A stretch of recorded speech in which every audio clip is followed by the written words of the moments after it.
में गर्भ ठहर गया और उसी गर्भ से 2 दैत्यों की उत्पत्ति हुई। ये 2 दैत्य कोई और नहीं, यही भगवान नारायण के कौन है, पार्षद है, जय और विजय। जब सनकादिक ऋषि भगवान से मिलने के लिए गए थे तो भगवान से मिलने के लिए सनकादिक ऋषियों को उन्होंने रोक दिया और सनकादिक ऋषि ने श्राप दिया, जाओ तुम दैत्य हो जाओ। और 3 जन्मों के लिए यही दैत्य हुए। पहले जन्म में वही क्या बने हैं, हिरणाक्ष और हिरण्यकशिपु बने हैं। दूसरे जन्म में ही रावण और कुंभकर्ण बने हैं और तीसरे जन्म में ही दंतवक्र और शिशुपाल बने। एक काम के प्रतीक है, एक क्रोध के प्रतीक है, एक लोभ के प्रतीक है। और रामचरितमानस में प्रमाण मिलता है, काम क्रोध मद लोभ नाथ नरक के बंध। और गीता में भगवान कहते काम क्रोध लोभ तत्यजे, त्याग लो। लेकिन प्रकृति गुण को कौन छोड़ दो, मोड़ लो गोविंद के चरणों की ओर। ये अधोगति के गर्त में हमें ले जाने वाले हैं। भगवान सुखदेव जी महाराज राजा परीक्षित से कहने लगे, राजन मनु जी महाराज के यहाँ 3 कन्याओं का जन्म हुआ।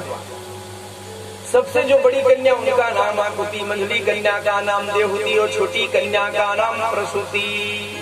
और ब्रह्मा के छाया से जिस ऋषि उत्पन्न हुए उस ऋषि का नाम है कर्दम। कर्दम ऋषि बहुत तपस्या किए, भगवान इनकी तपस्या को देख के प्रसन्न हो गए और भगवान कहने लगे, वरम ब्रूहि, वरदान मांगो। तो कर्दम कहते, भगवान आपके दर्शन हो गए, मोर जीवन में कोई कामना नहीं बांचे, बस कृपा करो। भगवान बोले, नहीं नहीं, हम जब आए हैं तो कुछ न कुछ देख के जाएंगे। बोले, आपका दर्शन हो गया, मेरे जीवन में शेष कोई चीज की लालसा नहीं है। बोले, नहीं मैं आया हूं तो कुछ ना कुछ तो दे के जाऊंगा, मांगो क्या चाहिए। बोले, कुछ नहीं चाहिए। तो भगवान कहा कहते, अच्छा है काम करो, तुम विवाह कर लो और तुम बताओ विवाह करे पर तपस्या करे जरूरत है का? अगर विवाह करे पर तपस्या करे जरूरत पड़ती इतनी तो ये छत्तीसगढ़ के 75% आदमी कुंवारा मरते, कोई तपस्या नहीं कर सके। और बर विवाह शादी पर विवाह करे पर अच्छा पत्नी ला पर धन कमाओ, पैसा है तो रंग रंग के बीवी, रंग रंग के पत्नी मिली थी। और लोग धारणा ध्यान समाधि लगाए, कुछ नहीं। अब भगवान कह दिए तुम विवाह कर लो। तो कर्दम कहते, ठीक है प्रभु, मैं विवाह करने के लिए करूंगा, लेकिन पुत्र के रूप में आप जैसा ही पुत्र चाहता हूँ। भगवान बोले, मोर बरोबर। हाँ, भगवान कहे, मैं तो ओनली 1 की 2 की सोते बेकार भेज, मैं तो ओनली 1। ठीक है बेटा, तुम विवाह कर लो, मैं अंश स्वरूप तुम्हारे पुत्र बन के भी मैं आऊंगा। और भगवान पहले ही बता दिए, क्या बताएं, परसों के दिन मनु जी महाराज अपनी मंझली कन्या देवहूति अम्बा को लेके आएंगे और आप देवहूति अम्बा से विवाह कर लेना। परसों का समय आया, मनु जी महाराज अपनी मंझली कन्या देवहूति अम्बा को लेके गए हैं, कहाँ, जहाँ कर्दम तपस्या से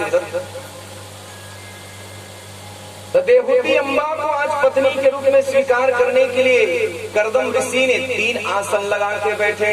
एक आसन होने वाले ससुर जी के लिए, एक आसन होने वाली सासू माँ के लिए और एक आसन होने वाली धर्म पत्नी के लिए। देख तब किसे परीक्षा ले पाएंगे। भगवान को कही दे तो पत्नी बने होंगे तो परीक्षा ले कोई जरूरत नहीं ना, तब बोल ले मोर पत्नी बने के योग्य है कि नहीं है। आजकल के पत्नी मन भले अपन अपन पति सेवा करवा लेकिन तब सेवा नहीं करवा, तुमन करवा तुम अपन अपन पति सेवा ये करो, सब करवा। तो खाना खाए बैठे अब कोनो दान लेना है जी, गुरु पापा एक गणित दान देते जी, वो भी तो सेवा ही है। याद रखना, पति से हम सेवा करवाएं तो सेवा अपराध लगेगा। अब एक आसन पे मनु जी महाराज बैठ गए, एक आसन में उनकी पत्नी रानी शत्रुपा बैठ गई और तीसरा आसन किनके लिए, होने वाली भावी पत्नी के लिए। अब वो देवहूति अम्बा सोचने लगे, अगर मैं इस आसन पे बैठती हूँ तो पति सेवा का अपराध लगेगा और नहीं बैठती हूँ तो मेरे होने वाले पति का आदेश का पालन भी नहीं हो रहा है। तो जमीन पे बैठ के अपने एक हाथ को उस आसन पे रख दी। देखो एक हाथ लगा आसन, कर्दम महात्मा गदगद हो गए, सच में मेरे पत्नी बनने योग्य है। मनु जी महाराज कहने लगे, बोले महाराज मैं अपनी कन्या आपको समर्पित करने के लिए आया हूँ। तो कर्दम कहने लगे, देखो तुम्हारी कन्या को स्वीकारने के लिए मैं स्वीकारूंगा, लेकिन तुम्हारी कन्या के गर्भ से अगर एक पुत्र उत्पन्न हो जाए, एक हो जाए तो मैं उनके हाथ तुम्हारी कन्या को सौंप के मैं जंगल की ओर चला जाऊंगा, संन्यास मार्ग की ओर निकल जाऊंगा।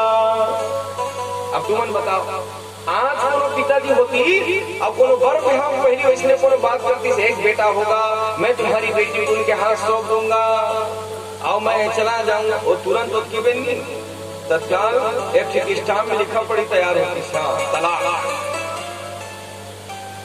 पिता गलत करती, हाँ पाँव है पन्नी दुकान नहीं, चल बेटी अभी बर बिहाव नहीं हो, यहाँ तलाक की स्थिति छोड़ दो कदे चलो। लेकिन धन्य है वो पिता मनु जी महाराज जो कहे ठीक है, हम अपनी कन्या समर्पित करेंगे। अब अच्छा सुनी तो कौन देवहूति अम्बा अपने हाथों पे अपने उंगलियों में जो सोने की अंगूठी पहनी थी उतारने लगी, अपने हाथों में सोने की जो चूड़ी पहनी थी वो उतारने लगी।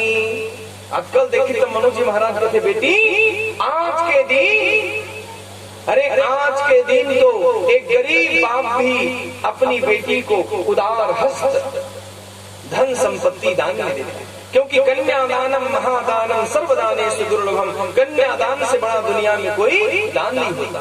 अब आज तो ये सब उतारा था तो कन्या हाथ जोड़ के कहे बड़े पिताजी आपके देह दिव्य ज्ञान और संस्कार मेरे जीवन में आपने ही मुझे महल में सिखाया है क्या कि एक पत्नी को अपने पति के आय से ज्यादा सपना सजोना व पिरोना नहीं चाहिए। अरे जीवन की वास्तविकता है माताओं, याद रखो जितना आपके पति कमा रहे हैं उनमें जीवन का निर्वाह हो जाना चाहिए, ऐसा हमें प्रयास करना चाहिए। पति के आय से ज्यादा हमें सपना सजना व पिरोना नहीं चाहिए। मेरे पति तो जंगल में रहने वाले एक महात्मा है और ऐसे स्वर्ण आभूषणों को रख के मैं क्या करूंगी पिताजी।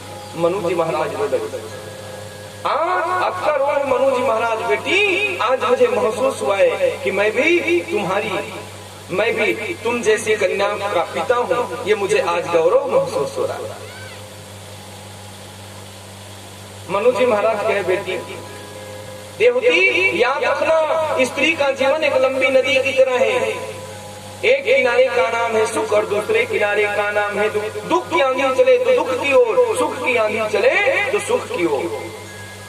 ऐसी कोई रात नहीं बेटी जिनका ना हो सवेरा, और हम सबको याद रखना चाहिए दुनिया में ऐसी कोई रात नहीं माता जिनका ना हो सवेरा। आज जीवन में दुख ही नहीं कल सुख आई, क्योंकि हर दुख के पीछे सुख का आगमन होता है, और जब तक मानव जीवन में दुख की अनुभूति न हो तब तक जीवन में सुख भी आने वाला नहीं। ये मन तो मेहमान है, जिसे मेहमान ककरो का रहे के दिन रुके 2 दिन 4 दिन 5 दिन 15 दिन वो खाली ज्यादा नहीं रुके।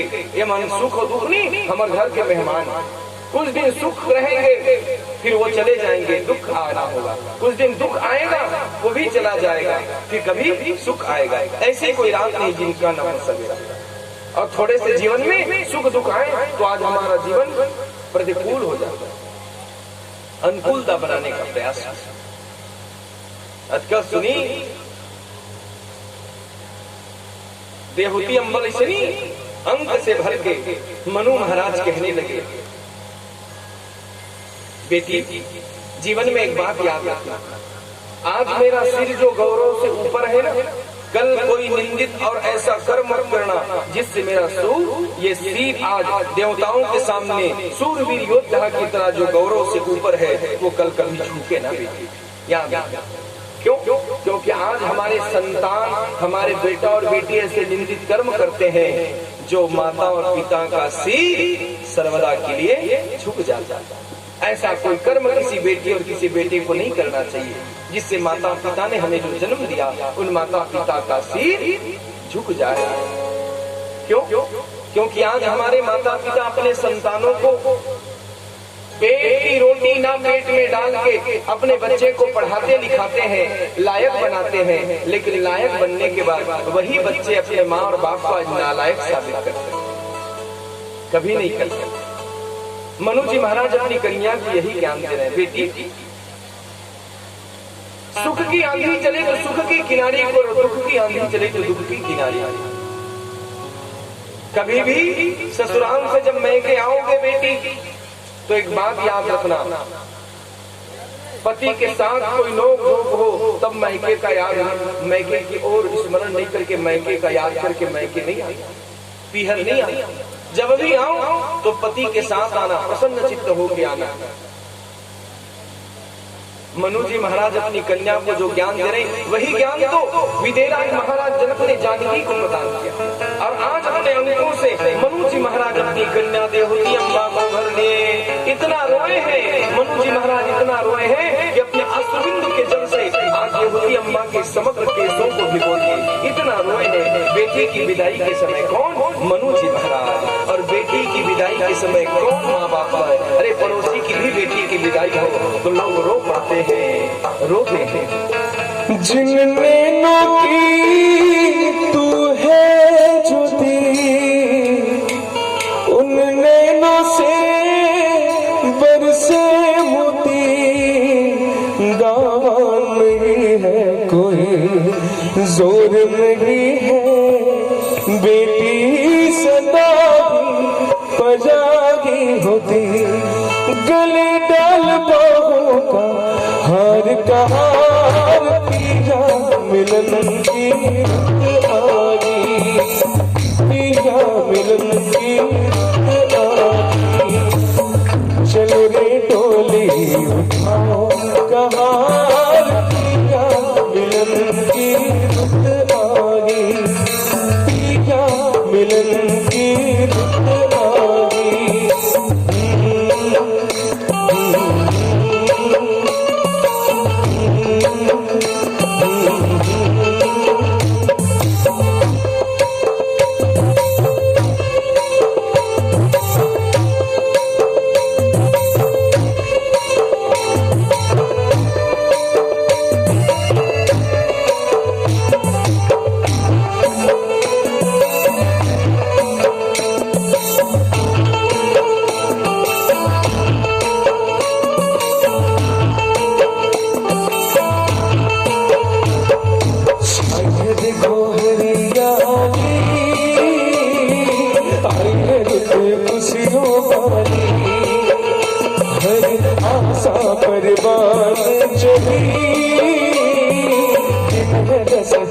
रात दीवार अपना तेरी लगाओ कहार पिया मिलन की आगी। चलो रे डोली उठाओ कहार पिया मिलन की आगी।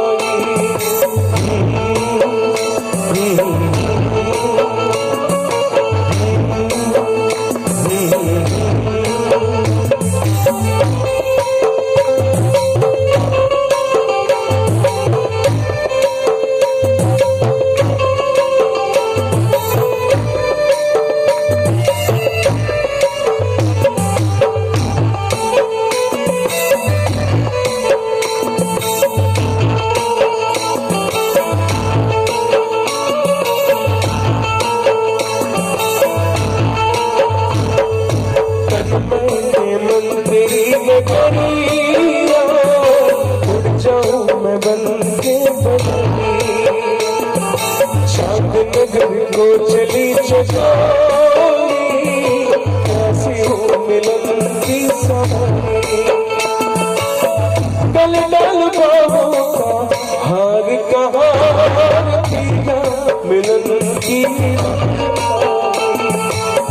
चलो रे डोली कहार पिया मिलन की आगी, पिया मिलन की आगी।